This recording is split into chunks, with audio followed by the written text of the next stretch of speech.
his team and the creative team ng Project 8 Projects, talagang grabe yung solid force ng creative para mabuo every single detail po ng character, ng scene, talaga namang pinag-isipan ng gusto ng creative team ng Regal and ng unbelievable team up na yan nangyari niyan. Sana maulit.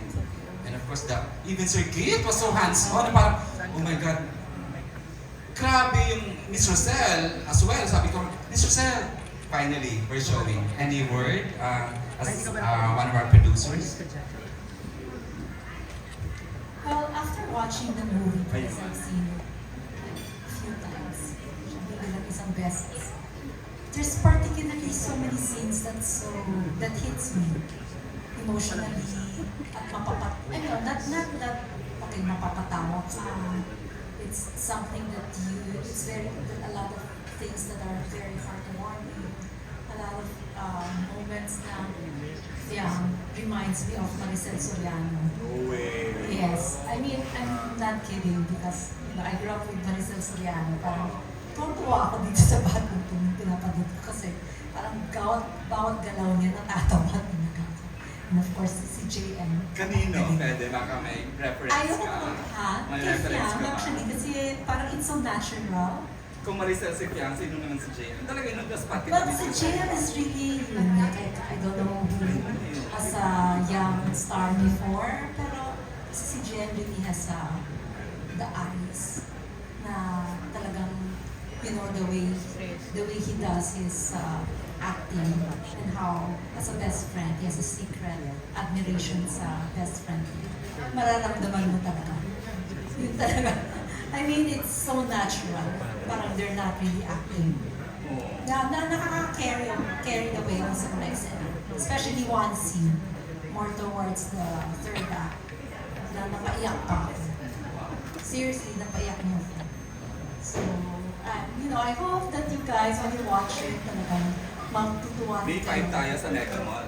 Yes. Okay. Thank you, Miss Rosel. Thank you, James.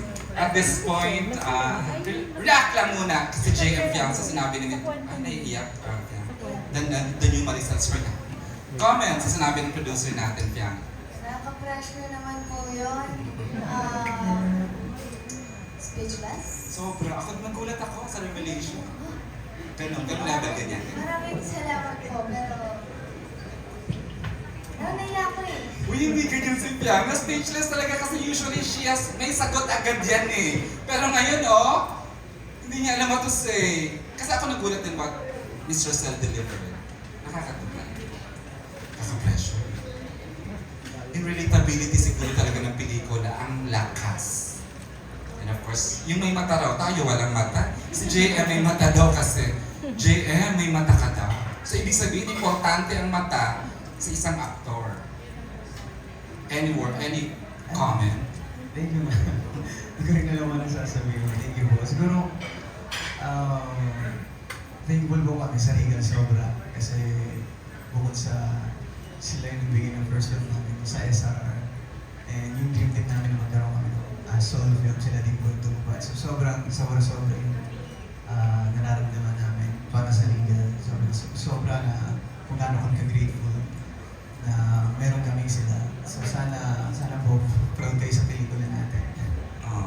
Sir Keith, you have seen the rushes, the edits. Would you like to say the same sa sinabi ni Miss Rosel, Sir JP, about the finished product? Yeah. Hello? Yeah, you're on. Medyo. The finished product was good. I mean, there's a lot of laughter. Pero may konting hugot pa rin. Like, as my mom mentioned, siya. And then honestly, I got to preview some of the rushes to, I can't name them, pero some industry people, some of them very senior, matagal-tagal sa industry, and so many of them actually really did compare Fiang to my sister.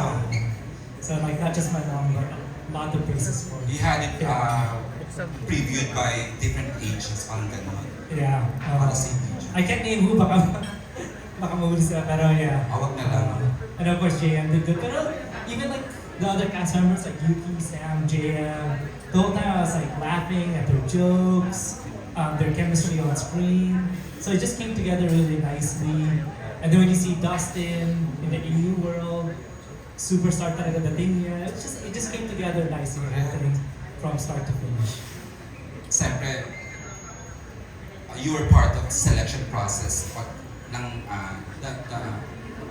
the role ni Kenzo, si Dustin. Right away, it's Dustin. Yeah. Mhm. Yeah, right away. I mean, we were looking for somebody na believable na movie star na I know, mga idol agad din, no? Di ba? Perfect eh. Yeah. So it was like, it was good timing. And then, yeah, I never got a chance to work with Sam and JM before, so it was nice to see them. So audition pa lang, like they were perfect for the role. And as you mentioned, kala niya spam followers kami. But I'm glad that she finally answered and considered the role. But yeah, everything just came together nicely. Gratitude Day, ito talaga. Appreciation Day na narinig natin. Everyone that has appreciate ang bawat isa, nakakatawa from producer to actor to producer. Nakakatawa na. Okay, at this time, I'd like to give the microphone. Before ayan, si Archie kanina pa. 1 hour ago, taas na siya ng taas. But I'll give the microphone to Archie Liao. Archie, your question about the movie, ha? Where else? Hello.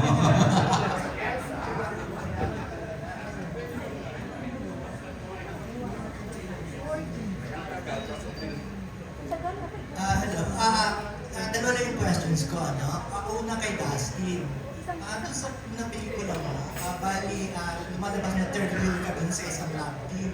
Tapos ngayon, sa pelikulang ito, support ka sa JM Yang. Hindi ka ba natatakot na, na-typecast ka sa pakbaksang third wheel?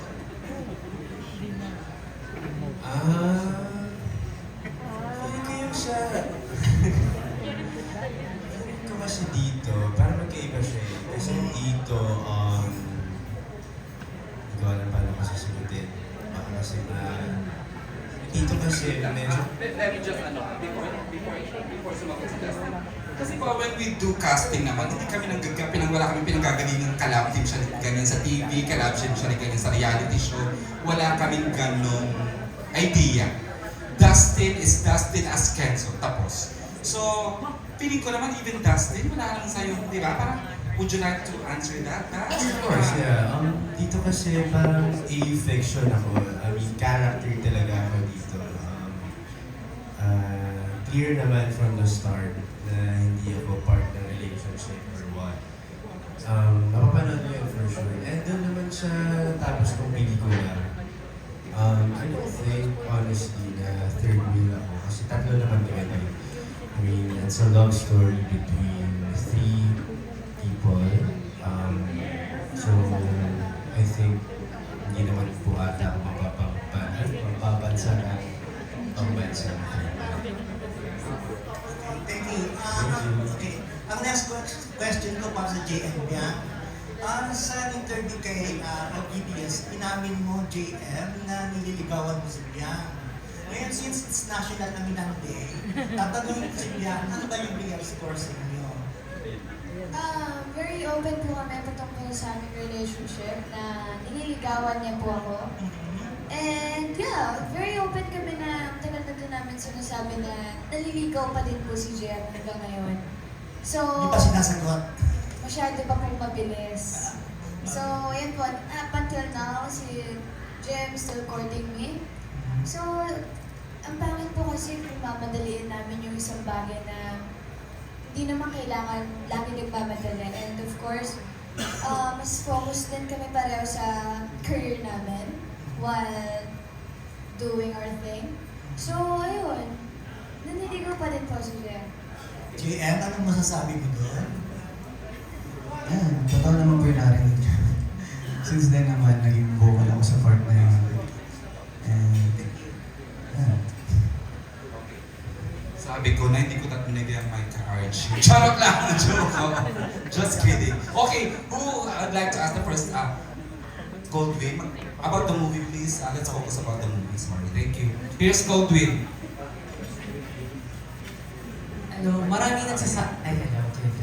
Marami nagsasabi kanina paulit-ulit, marami daw kayong baon, tapos may sarili kayong take sa script. So na-curious ako, ano ba yung mga eksena dito na kayo yung nag-suggest, nag-edit? What can you share? Tsaka, paano nyo rin siya sinasabi, nahihiya ba kayo or what? And yun. Tsaka ano yung mga eksena or linya sa inyo nanggaling para pag pinanood namin to sa May 6, ito yung sinasabi nila, JM yan na baon nila. Nararamdaman ko si Goldwyn for someone na 2 taon pa lang sa industriya, napaka-collaborative na nila, no? That they have something to share. Gusto niyang sagutin yung tanong niya na paano niyo ginagawa yun na meron kayong suggestion, ideas. Finally, na-meet din namin si Gold. Ay, ano bang record ni Goldwyn? Wala naman. Lagi lang kami nahabang sa mga reviews. Hindi kami sulit. Sikat ka, Goldwyn. Gusto ko yung child na break. Thank you, Gold. Ang show, ano siya natin? Charot. Oo, episode 2 ang pinaka-favorite niya. Tapos na yun, 150 million na kami, sorry. Okay. Would you like to answer that? Marami. Lalo na sa pagdating sa mga comedy scene. Kasi mas kilala namin yung sarili namin kung paano namin madadali ang comedy sa bawat scene. Like, example yung sa trailer, yung Actually, okay, share ko na. Nung time na yun nasa trailer naman to, kung paano yung... Sa jeep? Yeah, sa itlog. Ayun, kay nanay. Paano gumawa ng itlog na pula? Oo, Or sa something trailer. like that. So kasi kami, may nakalagay na joke na sa script. Pero dahil na ilang beses na namin siyang sinasabi, so parang hindi na siya nakakatawa. So kami, nagpaalam kami ni Kuya Mix, Kuya Miguel. Si Vilya, our writer. A writer, na Kuya Mix, baka pwede ko namang ibahin yung joke na nakasulat sa script. Kasi parang kung i-deliver ko siya kay JM, hindi na siya matatawa eh. Kasi sobrang alam na niya yung joke. Yung una, yung original na nasa script, yung joke, sobra akong tawan-tawa kasi Yeah. paano daw namatay si Captain Hook. Pero hindi ako natawa dun sa joke. Kasi hindi ko kilala si Captain Hook. Kaya siya natawa.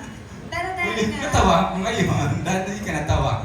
pero dahil nga ilang beses na din niya nabasa yung joke, so sabi ko, baka pwede kong ibahin na yung joke. So madami pa akong Daming baon, ha? na nagtanong pa ako, sabi ko sa mga Kuya Art, Kuya, may joke ka ba dyan? Ganito, ganyan. Kasi kailangan ng jokes na medyo sobrang, hindi ko din alam. Yung time na parang kailangan pati ako matawa. So, ang dami kong hiningi. Tapos, ang nangyari, yung napili kong joke, alam niya, so binasag niya yung joke ko. So, mas nakakatawa. So, wala talaga sa script yun. Na, So, nasa pelikula pa rin. yeah. Okay. So, pakiulit na. Charot na. Joke. So, yun. Okay ka na, Goldwyn? I think we have questions from, of course, our dear friend June Laling. Hi, June! Ayan, about the movie, to sure na sure. Hindi ko ayaw about the movie. Kasi, about the movie, syempre. Siyempre, kahit Sunday. You've always been the supportive June Laling, Alam ano? mo, Eric dyan, kahit Sunday talaga nandito tayong lahat. Kasi nga sabi, national ang ginagawa. Thank you, June! Although, nag-disappoint kami, walang inamin. Kasi, yun na yun. Pero ano masasabi niyo, JM yan? Katulad nito, siyempre, parang lahat nakatutok, expected na may aaminin. Pero yun nga, ang gandigawan pa rin kayo. So, pag ganito ang sinasabi nila na, ay, nag-disappoint kami, kaya namin. May inamin naman sila. Hindi always pass, but pass na talaga. Oo. Pero yung ano, Almost Ano pala. yung title ng pelikula, yun yung hindi sagot. kayo sa May 6 kayo aamin. Kasi showing day. Abangan mo. Malay mo. Parang gusto namin sumama sa Checker Tour. May Checker Tour, no? Meron! Of course, may preview night tayo, June. Ikaw pa ba? Piling ko din mag-aano na. Pero eto na lang. Ay, huwag tayo magpa-pressure, Jacob. Yan Pero pala sa eto, pangaloo. syempre ang nakaka-touch, si Dancing You, kahit sabihin mong may talagang mga kinikilig na, no? Talagang right now wala na naman siya nagpatunayan katulad ng JMP ang love team. But yun nga, talagang wala siyang pakialam. Talagang nag-support siya sa Almost As movie, no?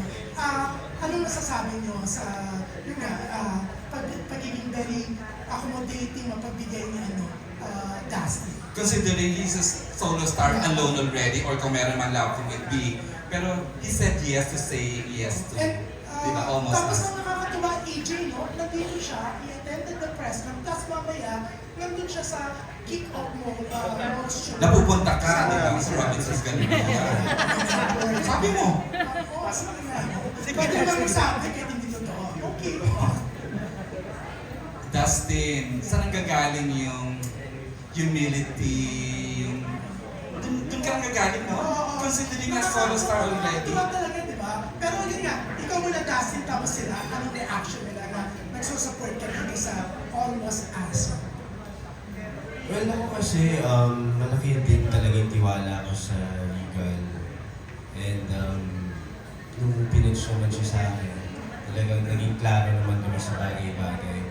At ako, syempre hindi naman mahirap sa akin o mag-work sa ibang mga magagaling na actor. At napagbigyan ako ng chance na magtrabaho sila, Jen Fiang. So for me, it's a privilege na magka-chance na matuto sa mga love team o mga ganitong klase actor. So, tsaka yun nga, sinabi ko kanina kasi nakabuild na rin kami ng connection, ng samahan. Maging totoong tao sila. For me, talaga yung nagpa-ano sa At alam niyo ba, gauging from my Star Cinema experience, a special participation role is a special participation role talaga. Iba, hindi siya cameo, hindi siya sa...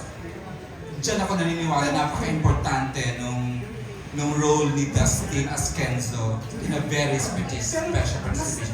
Mas maganda ba, mas nakaka-touch na, ito yung spirit, tapos mamaya na sa Robinson's Galleria. No, siya kasi iba, sige, special participation, pero wala kang aasahan sa promo, but Dustin is something. Kaya mahal na mahal nga natin yung Dustin Yu, di ba? Ano, parang sa kanya tayo napunta, di ba? Kaya tayo relate na sa...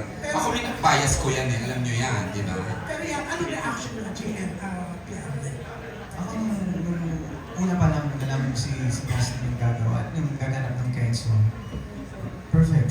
Oh. Kasi doon din sa character art na pinuo ko kay Ay, may ganun na, may technical na. Kaya, why not?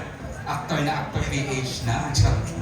yung character art na pinuo ko kay RR. Kailangan ko talaga expose yung insecurities ni RR. So para magawa ko yun, kailangan ko malaman kung sino yung gaganap ng Oh my Kenzo. God, may ganun kang ano sa sarili mo. Wow. First draft pa lang naman nung nabasa ko yung script. Sabi ko, parang pag-usapan din namin nila, Kuya Mix nila direct na hindi bagay na leading ang treatment si RR dito. Gawin natin siya baliktad. Gawin natin siya. Kasi kailangan i-highlight yung journey ni RR. So, okay. Tingnan natin kung sino, antay natin kung sino gaganap ng Kenzo. Nalaman ko sa Dustin Perfect. Finally, may image Sobrang na. laking tulong niya. Kita mo na yung Kenzo. Hmm. Okay. So, right away, okay, Dustin is Panalo. panalo. Thank you. Fiang, ako talagang 1 second pa ako doon. Fiang. So, nung nalaman po namin na si Dustin ang gaganap na Kenzo, actually parang nung time na yun sabi naman, go! Oo. Kasi nga, tulad din sabi ng Dustin, meron na kaming na-build na relationship before pa, sa SRR pa lang. So, viral na nga yung mga biruan niyo sa mall show, ano? So parang nung nalaman namin na si Dustin yung gaganap ng Kenzo, sabi namin, walang problema. June? Anyways, good luck ha. Excited na lahat. See you sa Robinson, sabi ni Dustin. Ay na. I'll be there in spirit. Okay, thanks, June. Before I give the microphone to the next media friend natin, I'd like to ask the other cast members. JM, may kaskwento kasi yung iba ngayon ka lang mapapanood. Saan ka? Where were you before? I mean, saan ka na papanood? Anong management ka ngayon? Wow! Nagsimula po ako sa indie. Indie, Coco Martin, ganyan, indie, commercials. Kung saan. Kita nyo dyan kahit saan. Hindi po, sa indie ko nagsimula. Tapos, I started acting when I was 7 years old. Theater arts. Ilan taon ka ngayon? 20 po. Yun. So sa iba't ibang paraan ng pag-arte, pagpapatawa, mime, panto, iba-iba. Na basta performing and acting. Yun talaga. Yun na naman. Yun lang po. Sige, mamaya ba nakakita? Sam, medyo you remind me of yung mga beauty queen during the 90s. Sabi ko nga, di ba, kwento ko na sa'yo, yung beauty mo, yung parang remember the Barretos, the ganon. Sige po, before Gorky. Pasagutin natin si Sam. Kakaiba yung beauty mo. And saan ka nagsimula, Sam, and saan management ka? I'm actually the same management po as JM sa Cornerstone. Cornerstone Entertainment. Yes po. So I actually started din sa commercials and a few films like Manila's Finest and stuff like that. Minor support or cameo roles din po. But mostly commercials po talaga ako. Like Sempa, mga ganun po na commercials. And then later on po kasi, I really wanted to get into acting. So I got talaga? yes po. So I really Okay. wanted to get into acting. So I started off with production work. Actually with Project 8 before. Nasa I interned with them po nung college pa ako. First year college pa lang po ako. And then they were guiding me. Sila direct Danan, sila direct po ang naging mentors ko sa Alam nilang you have it. The acting. Yes, kumbaga they said na, I always told them na I want to get to know what goes on behind the camera before getting in front. Kasi syempre iba po yung respeto na makukuha mo for the cast, the crew, and everybody else. But they said na, you know, if acting is your path, then go ahead. So I started getting into acting workshops also. But not as early on as JM, I started when I was in college po. So naka-graduate ka ng college and Yes. then went to Greek. Yes. That explains how eloquent she is. She galing magsalita. Daily po. When I first saw her sa Batang Quiapo, probinsya, Batang Quiapo, gandang-ganda na talaga ako sa kanya. Sabi ko nga, sana mabigyan ko ng maraming praise. Ang husay eh. And now you're here, finally. First movie mo? Hindi naman. No naman po. I guess second. Kilabot ng mga conyo boys. Ito ang lakas ito sa mga aktinista Ilasal boys. Si Yuki. Paano ka nga Yuki nagsimula? Sorry. Nag-start po sa TikTok. So I was just doing content, social media, and then Ang konti-konti ng followers sa TikTok. Ilan nga Yuki? Ilan nga? As of now, I have 10.7. 10.7 million followers at ang content, di ba? Go ahead, Yuki. Ever since naman po bata ako, I really wanted to do acting. But I feel like during that time, I wasn't able to push na makapag-acting ako. And then, blessing in disguise ang pandemic for me. So pandemic happened and then I started acting. That's the time na kinuha ka ng Batang Quiapo. Yes. Nanganak ka ba? Charot. Hindi nga po naman Never, kinamatayan mo na yung character mo. Yun yung ano niya, sikat na sikat siya doon eh. Diba? Eh, hindi mo tawa sila ng tawa. Everyone has seen it. And now you're back to doing movies, hopefully TV soon. Okay. Pinatay siya ni David na sarili niyang asawa. Okay, at this point, I'm ready to take questions from Gorky Rula. Hi, Gorg! You're on. Kailan baka pigilan ako? Ay, hindi ka sabihin mo si Miss Rosel. Kukunin niya yung And then skip muna at baka meron dadaglag din si Rizal. Sa May 6 na yung showing ng film. But of course, nandun pa rin yung fear natin what's happening right now, diba? Sa mga nangyayari. Ano ang gagawin ninyo kung sakali na? Kasi iba na yung concern ng mga tao karamihan. But tayo magpo-promote tayo ng pelikula. And syempre, sabi ng iba, babiyahe pa kami, gagastos pa kami ng gasolina para pumunta sa sinihan. Abangan na lang namin sa Netflix o sa streaming. Ano yung nararamdaman niyo this time sa panahon ngayon at meron tayong ipopromote ng movie? At baka meron din pwedeng dadagdag si Ma'am Rizal. Yes, Steve? Yeah, actually, obviously, there's a lot of things going on in the world, a lot of things out of our control. And the idea came up na, I forgot who suggested, baka do you push the play date or whatever. But for us, like, we wanted to keep everything the same. give people, kasi na-announce na namin, so we wanted to at least deliver for the people that are still looking forward to it. Para there's something like they can look forward to it na alam nila kung fan ka ng movie, if you're interested, that no matter what, lalabas pa rin siya ng May 6. At the same time, there's things like increasing cost, taas ng gas, that makes it harder for people to go to the theaters. So ever since the beginning, myself, my mom, and others have been in constant conversation with the theaters, with the cinema exhibitors, trying to find ways to make it more affordable. So without that, we'll have more affordable pricing for ourselves. So, yung price, yung ticket price nila ba? Yeah, so we'll announce more of that soon, like SM, and yeah, we're working with a lot of other theaters. So hopefully we can make it more affordable and again, give people a little bit of escape during these times and give them something to look forward to. Yay! Ang ganda. Good news yan. So, Kim Suzanne, would you like to add to that? Well, of course, we worry about what's gonna happen. Who's not, diba? So, but then, yeah, we're committed.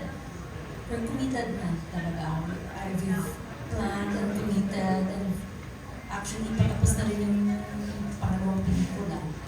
So, we're hoping na, as what Keith said talaga, na to lower the ticket price to really adjust to the crisis that is happening right now.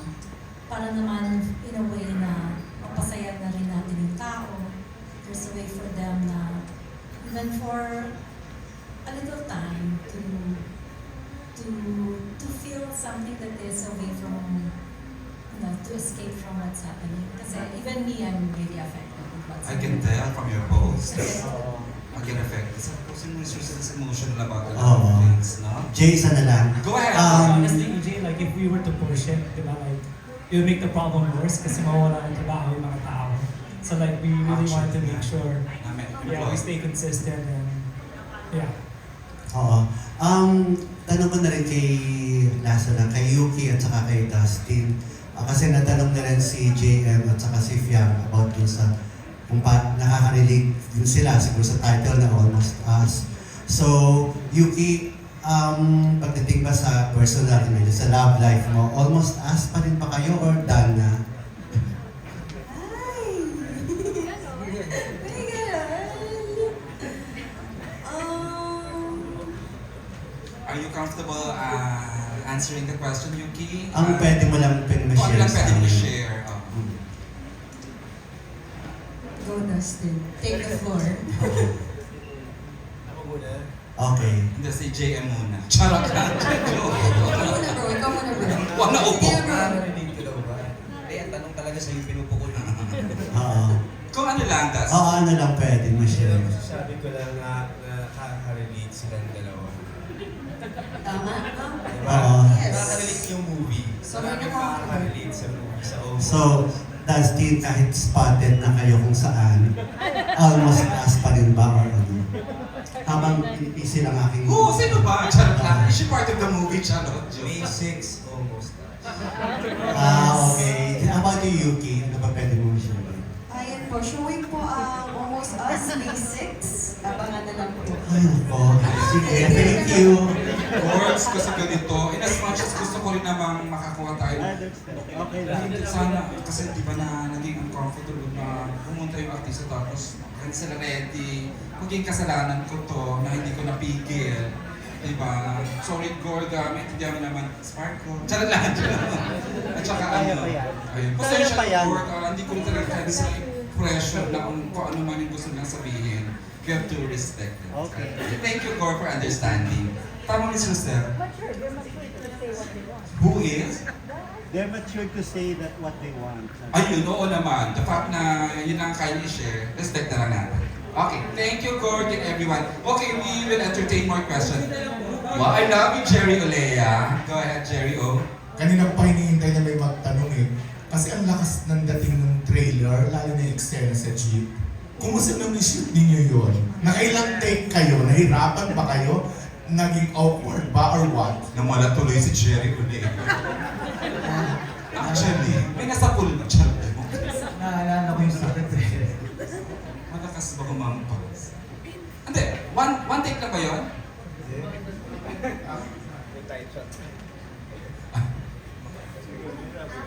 Sige. Naalala ko si Daragdan, sabi siya sa akin, yan, kaya mo bang Ganun yun. kaya mo bang hampasin? Sabi ko, oh? Ikaw talaga? Sabi niya, oo. Sabi ko, sige, Derek. Ano po sige, gawin ko. Tapos, nung time na first take, sabi ko, shucks, baka malaksan ko. Oh, shucks. Wala siyang, as in nakasabit lang siya sa jeep. Idea ka naman yan. Yeah, wala siyang gear. So, pagka na-sobrahan ko, baka malaglag siya. So, konsensya ko pa. Diba? So, Totoo naman. wait, eto na, sa exciting part. So, nung time na first day, okay, 3, 2, 1, action! So, kailangan tumingin muna ako. Kailangan muna, musta, like that. So, nung time na sabi ko, try ko kayong laksan.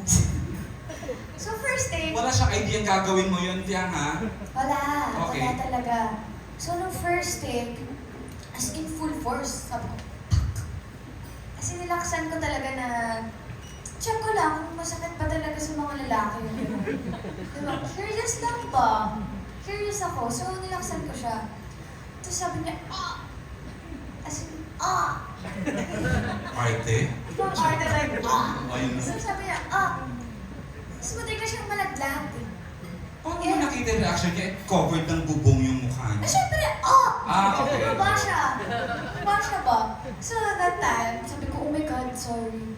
Sabi ko, I'm sorry. Pero, syempre, At the end of the day, it's just a scene. Yes, In a movie. kasi lang naman eh. So, yun na nga, take 2. Kasi masyadong na full force eh. So, hindi na gusto na... Renda muna, renda. Yes. So, take 2, chill na lang. Okay. Like that na lang. So, sabi ko, after nun, sabi ko, sorry. Hindi ko kasalanan.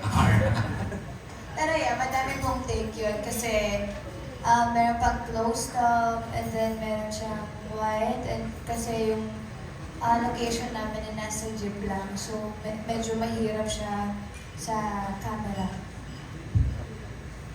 Okay. Ang reaction. Kung na-hurt ka ba? Masakit. Mas masakit pa ba sa iniwan? Oh my God. Mas masakit pa sa iniwan. Yung first take pa lang, hindi ka na-expect na ibibigay niya ng ganun. So, kailangan kong tiisin. Nag-shoot eh. And nagulat ako biglang gumilid yung jeep. Tapos nag-cut si Derek. Ba't ka nag-cut? Tunay na yun. Masakit na. Tapos pinawasan na hanggang nakailang take. And ako, inaayos ko pa yung pants ko nun. Tapos tinuturo ko sa kanya. Inano Ito na na lang, niya. dito na lang. Tinig na. Baka madili yung taping days natin. Okay.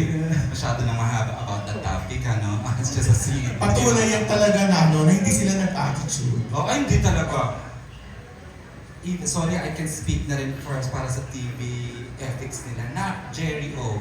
Unbelievable professionalism from Jerry Young sa mga taga-producer nila sa TV. Sobrang galing. We only have good words about them. Thank you, Jerry O. Pinapatanong na naman si Archie, oh. Ay naku, di ko nabibigay sa'yo Archie, ano? Charot lang. Who has a set of questions? Sige, magturuan tayo. Bobby Ricantina ng Manila Bulletin from day one. He has been very, very supportive dito sa Almost Last. Si Marinel will have questions later on. Marinel Cruz of Radar PH. Thank you, Lloyd. Sige po, we will have the last set dyan sa side na yun. Segue lang ako sa PBB, totoo may 3 housemates dito. What about PBB? Tapos na. Hindi kasi, di ba, nag-iba na, no? Iba na yan? Yung nag-iba na, and then, i-reveal naman siya. So, I want to ask Dustin, si JM, at si Piano. Given the chance na tanongin kayo kung ano pa pwedeng idagdag sa bagong bahay na i-reveal, ano kaya yung gusto nyo mga idagdag? Okay, before ba siya nag-iba, were you able to visit the BNK? Hindi na, kasi nakalaki na kayo. So, going back to the question of Tito Bobby, kung meron daw kayong reco, suggestions na ilalagay about sa BNK, sa bahay ni Kuya, Meron ba? I feel like more bread.